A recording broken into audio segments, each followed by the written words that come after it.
Tahun 2019, situasi mencapai titik nadir. Timnas Indonesia mengalami kekalahan beruntun di babak kualifikasi Piala Dunia 2022. 5 laga, 5 kekalahan. Kita jadi bulan-bulanan Uni Emirat Arab, Malaysia, Vietnam, bahkan Thailand. Dan semua itu dipimpin oleh pelatih lokal yang tak berdaya menghadapi tekanan.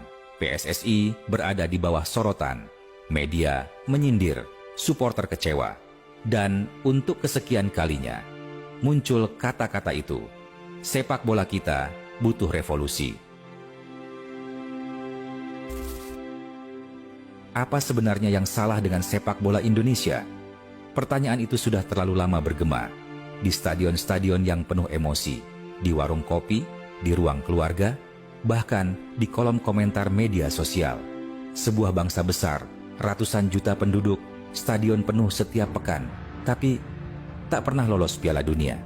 Tak pernah menjuarai Piala AFF. Bahkan di Asia Tenggara saja, kita masih dibayangi oleh Thailand dan Vietnam. Banyak yang menyarankan nama-nama pelatih asing dari Brasil, Belanda, hingga Jepang. Tapi kemudian, muncul satu nama yang membuat mata semua orang tertuju ke Korea Selatan. Shin Tae-yong, mantan pelatih Timnas Korea Selatan yang membawa negaranya menundukkan juara bertahan Jerman di Piala Dunia 2018. Pengumuman itu datang seperti petir. Indonesia, negara yang prestasinya jauh tertinggal, berhasil merekrut pelatih sekelas Piala Dunia. Ada optimisme, ada keraguan, tapi yang paling jelas, ada harapan. Dan itulah awal dari cerita ini. Cerita tentang perjalanan seorang pria Korea di negeri yang begitu mencintai sepak bola, tapi belum pernah benar-benar mengerti cara membangun sepak bola. Sebagai pelatih yang pernah tampil di pentas Piala Dunia dan mengalahkan Jerman, keputusan untuk pindah ke Indonesia, negara yang belum pernah berbicara banyak di Asia, apalagi dunia, terdengar seperti langkah mundur.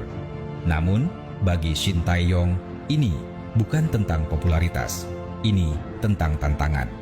Desember 2019, sebuah pertemuan penting terjadi antara PSSI dan Shin Tae-yong di Korea Selatan. Diwakili oleh Ketum PSSI saat itu, Mokamad Iriawan, pertemuan tersebut menghasilkan satu keputusan penting. Shin Tae-yong resmi dikontrak menjadi pelatih kepala Timnas Indonesia dengan tanggung jawab penuh atas tim senior U23 dan U20. Tugas yang sangat besar, bukan hanya mengurus satu tim, tapi membangun sistem. Saya akan bekerja keras, tapi Indonesia harus percaya pada proses. Ini bukan pekerjaan instan. Shin Tae-yong, konferensi pers perdana Jakarta. Saat ia mendarat di Jakarta, suasana penuh rasa penasaran. Media memburu, supporter menyambut antusias, tapi juga ada skeptisisme. Indonesia sudah beberapa kali mendatangkan pelatih asing, tapi hasilnya tak selalu sesuai harapan. Lalu apa yang membuat STW berbeda? Dalam presentasinya kepada PSSI, Shin Tae-yong menjelaskan dengan sangat detail. Dia tidak hanya berbicara soal taktik, dia bicara soal sistem pembinaan usia dini, kondisi fisik pemain, mental disiplin, dan pemahaman taktik. Ia menyoroti beberapa kelemahan besar dalam sepak bola Indonesia. Disiplin pemain buruk, banyak pemain sering terlambat latihan, tidak menjaga pola makan, bahkan kebiasaan begadang. Kondisi fisik lemah, mayoritas pemain Indonesia cepat lelah di menit akhir. Taktik ketinggalan zaman, banyak pemain tidak terbiasa dengan sistem pressing modern. Pembinaan usia dini tidak terstruktur, tidak ada jalur jelas dari U16 ke senior. Shin tidak datang hanya membawa skema formasi, dia datang dengan blueprint pembaruan total. Salah satu tantangan pertama Shin adalah memulihkan mental skuad senior. Pada 2019, Timnas Indonesia berada di posisi juru kunci kualifikasi Piala Dunia. 5 pertandingan, 5 kekalahan.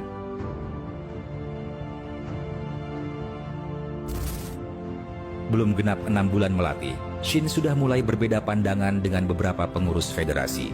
Ada ketegangan tentang program jangka panjang. Shin Tae-yong menginginkan PSSI menyediakan fasilitas modern, program recovery, fisioterapi, dan nutrisi.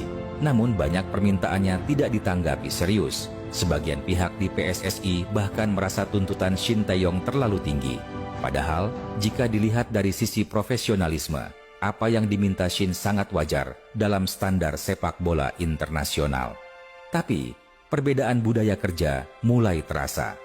Federasi yang lambat, birokrasi yang berbelit, dan kultur kerja asal jalan membuat Shin Taeyong frustrasi di awal kariernya. Namun, ia tetap melanjutkan tugas. Karena baginya, misi ini bukan hanya soal pekerjaan. Ini soal membuktikan bahwa sepak bola Indonesia bisa berubah